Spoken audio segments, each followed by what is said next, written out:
नमस्कार दोस्तों, बहुत बहुत स्वागत है आपका इंडिया नाउ में और मैं हूं संदीप पाल।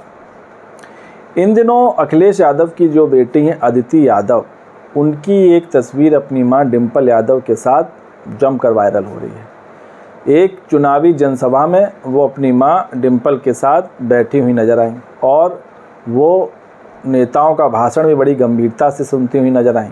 जब उनकी मां डिंपल यादव ने भी भाषण दिया तब भी वो काफ़ी उसको बारीकी से सुन रही थी। बताया जा रहा है कि अब अखिलेश यादव की जो बेटी हैं अदिति यादव, उनको भी सियासत के दांव पे सिखाए जा रहे हैं।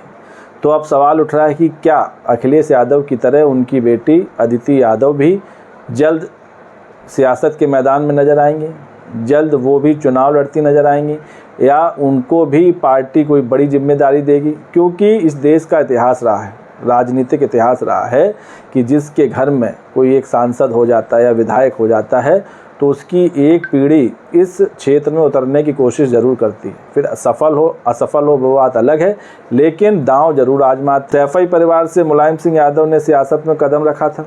उसके बाद उनके साथ उनके भाई शिवपाल यादव और राम गोपाल यादव भी राजनीति में हैं। उनकी फिर जो दूसरी पीढ़ी आई उसमें अखिलेश यादव और भतीजे धर्मेंद्र यादव हैं।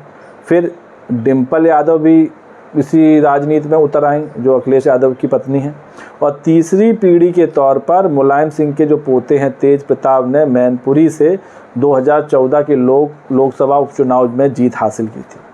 तो ये तीसरी पीढ़ी के तौर पर तेज प्रताप यादव हैं। लेकिन अब तीसरी पीढ़ी में शायद बहुत जल्द, कुछ सालों बाद, अभी तो कहना बहुत जल्दबाजी होगी, कुछ 3-4 साल बाद आप देखेंगे अदिति यादव का नाम भी जुड़ जाएगा। वो भी आपको चुनाव लड़ती हुई नज़र आ सकती है। क्योंकि राजनेताओं के बेटे बेटी पढ़ लें कुछ भी, भले ही विदेश में स्टडी कर लें, कहीं से भी पढ़ाई कर लें, उनको उतरना सियासत के मैदान में ही है, उनको करनी राजनीति ही है। क्योंकि इससे अच्छा ना कोई क्षेत्र है, इससे अच्छा ना कोई उपलब्धियों भरा संसार है। भले ही आप चाहे पक्ष में हो चाहे विपक्ष में हो, अगर आपकी राजनीतिक जड़ें मजबूत हैं तो फिर तो आपको सियासत में कोई हिट होने से रोक ही नहीं सकता है। और यही वजह है कि शायद इसीलिए अभी से अदिति यादव को सियासत के दांव पे सिखाए जा रहे हैं। उनको रैलियों में ले जाया जा रहा है और उनको दिखाया जा रहा है, बताया जा रहा है कि किस तरह जनता से कनेक्ट होते हैं, किस तरह जनता के बीच भाषण दिया जाता है, किस तरह जनता की नब्ज टटोली जाती है। दरअसल मैनपुरी से जो डिंपल यादव हैं वो सपा प्रत्याशी हैं, वो मैनपुरी से लोकसभा का चुनाव लड़ रही हैं।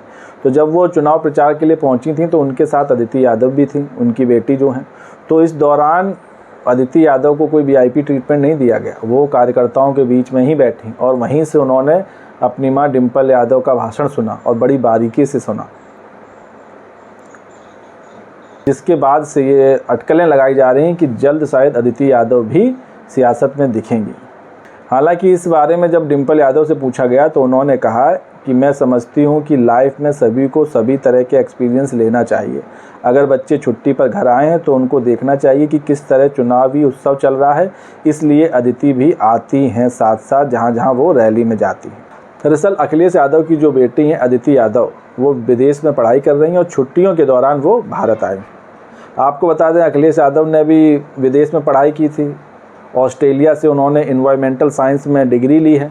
लेकिन अखिलेश यादव कर क्या रहे हैं? अखिलेश यादव सियासत के मैदान में, अखिलेश यादव मुलायम सिंह की विरासत को संभाल रहे हैं और सपा की पार्टी को संभाले हुए हैं, उसकी विरासत को और आगे बढ़ा रहे हैं। और उनका भी मकसद और लक्ष्य एक ही है, लोकसभा चुनाव में पार्टी का सुपरहिट परफॉर्मेंस, जिसमें वो पूरी तन मन धन से लग गए हैं। और इसी कड़ी में अब उनकी जो बेटी हैं अदिति यादव, उनको भी चुनावी रैलियों में ले जाया जा रहा है, बताया जा रहा है, समझाया जा रहा है कि देखो किस तरह चुनाव होते हैं, किस तरह भाषण दिए जाते हैं, किस तरह जनता के बीच रहकर उनके मुद्दों को करीब से धरातल से जाना और समझा जाता है। हालांकि इस मामले में राहुल गांधी पीछे रह गए, क्योंकि राहुल गांधी की जवानी बीती विदेश में और जब उनकी जवानी बीती तब वो आए देश में, और जब वो चुनावी मैदान में आए या कहें राजनीति में आए तब उनके सामने अपोनेंट के तौर पर थे पीएम मोदी, सियासत का बहुत धाकड़ चेहरा और बहुत ही मजबूत चेहरा, जिसके आगे अभी तक राहुल गांधी सफल नहीं हो पाए। और कहीं ना कहीं उनकी जो परवरिश बाहर हुई है उसका असर भी उनके पूरे पॉलिटिकल करियर पर दिखा है, क्योंकि वो जो यहाँ के ग्रामीण और गांव और ग्रामीण इलाकों के जो बुनियादी मुद्दे हैं उसे समझने में उनको वक्त लगता है, इसीलिए वो कुछ का कुछ बोल जाते हैं। इसीलिए वैसे आपको बता दें, जो अदिति यादव हैं इनकी सोशल मीडिया पर फ़ैन फॉलोइंग बहुत ज़बरदस्त है। अदिति यादव सोशल मीडिया पर भी काफ़ी एक्टिव रहती हैं। इंस्टाग्राम पर इनके करीब 4 लाख फॉलोअर्स हैं, वहीं ट्विटर पर 3 लाख से ज़्यादा फॉलोअर्स हैं। तो सोशल मीडिया पर ये काफ़ी एक्टिव रहती हैं और अब ये इन दिनों गर्मी की छुट्टी का इस्तेमाल चुनावी रैलियों को समझने में और देश में जो चुनावी माहौल है उसे भांपने में लगा रही हैं। और यही वजह है कि अपनी मम्मी के साथ ये चुनावी रैलियों में जा रही हैं। जहाँ जहाँ डिम्पल यादव चुनाव प्रचार या जनसभाएं कर रही हैं वहाँ भी ये जा रही हैं। और तो इसमें कोई शक नहीं होगा कि आने वाले दिनों में आपको अदिति यादव चुनाव लड़ती दिख जाएं, सियासत के मैदान में उनकी एंट्री जल्द हो जाए, क्योंकि नेता के बच्चे हैं जो भले ही विदेश पढ़ने जाएं लेकिन करनी उनको आफ्टर ऑल राजनीति ही, फिर चाहे वो बेटा हो या बेटी हो, उसको कोशिश यही रहती है कि उसकी राजनीति में एंट्री कराई जाए। तो हो सकता है, देखना होगा आने वाले समय में क्या अदिति यादव भी राजनीति के मैदान में उतरेंगी, ये तो वक्त बताएगा। लेकिन अगर वहीं बात करें डिम्पल यादव की तैयारियों की, तो डिम्पल यादव मैनपुरी की सीट पर जमकर चुनाव प्रचार में जुट गई हैं।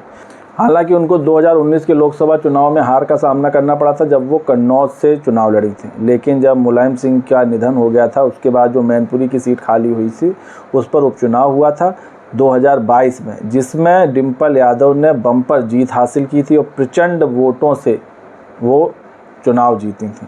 और इसी जीत के साथ डिम्पल ने लोकसभा सीट में शामिल सभी 5 विधानसभाओं में बढ़त प्राप्त करने का भी नया कीर्तिमान स्थापित कर दिया था।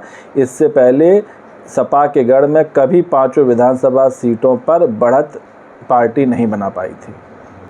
वहीं डिम्पल यादव ने कहा कि इस बार जो लोकसभा चुनाव हो रहा है 2024 का, इसमें यूपी की सभी 80 की 80 सीटों पर सपा की तैयारी मजबूत है और बम्पर जीत होने वाली है। इंडिया अलायंस और गठबंधन बम्पर जीत हासिल करेगा। उन्होंने ये कहा, उनका नारा है 80 हराओ नौकरी पाओ, 80 हराओ महिला सुरक्षा पाओ। तो नौकरी और सुरक्षा का वादा कर रही हैं यूपी की जनता से डिम्पल यादव, और उनका कहना है कि इस चुनाव में सपा बहुत बड़ा उलटफेर करेगी। हालांकि सपा इस चुनाव में अलायंस के साथ है, कांग्रेस के साथ सीटों का बंटवारा हुआ है, तो कांग्रेस की स्थिति तो यूपी में किसी से छुपी नहीं है कि कांग्रेस की यूपी में क्या स्थिति है। अब माना जा रहा है जो मेन लड़ाई है, जो अहम मुकाबला, वो सिर्फ 3 पार्टियों के बीच है। एक है सपा, एक है बीजेपी और एक है बीएसपी। पिछले चुनाव में तो स्थिति सबको पता ही थी क्या रही थी, सिर्फ 5 लोकसभा सीटें जीत पाई थी सपा, जब मायावती के साथ मिलकर गठबंधन करके चुनाव लड़ा था। तो इस बार क्या सपा की सीटों में बढ़ोतरी होगी, 5 से 10 पर जाएगी कि 5 से और नीचे आएगी? क्योंकि जो है ओपिनियन पोल है उसमें तो गठबंधन को ही 2 सीटें दिखाई जा रही हैं कि यूपी में गठबंधन को सिर्फ 2 सीटें मिलेंगी और बीजेपी जीतेगी 77 सीट, 77, 80 में 77 सीट जीतेगी बीजेपी और 2 सीट जीतेगी सपा। और बहन जी को तो बताया जा रहा है कि खाता ही नहीं खुलेगा, लेकिन ऐसा है नहीं। मामला बड़ा दिलचस्प होने वाला है, उलटफेर भरा होने वाला। और लोकसभा चुनाव 2024 अब तक का सबसे ज़्यादा उलटफेर भरा चुनाव होने वाला है। इस चुनाव में बहुतों की किस्मत पलटेगी, बहुतों की बाजी पलटेगी और नए ऐसे चेहरे निकलकर सामने आएंगे जिस पर लोग यकीन नहीं करेंगे कि ये चेहरा या ये प्रत्याशी इतना बड़ा कमाल कर सकता है। तो दोस्तों, वीडियो पर आपकी क्या राय है कमेंट्स करके बताइए। वीडियो पसंद आया तो लाइक शेयर और सब्सक्राइब करना ना भूलिए। तब तक के लिए नमस्कार।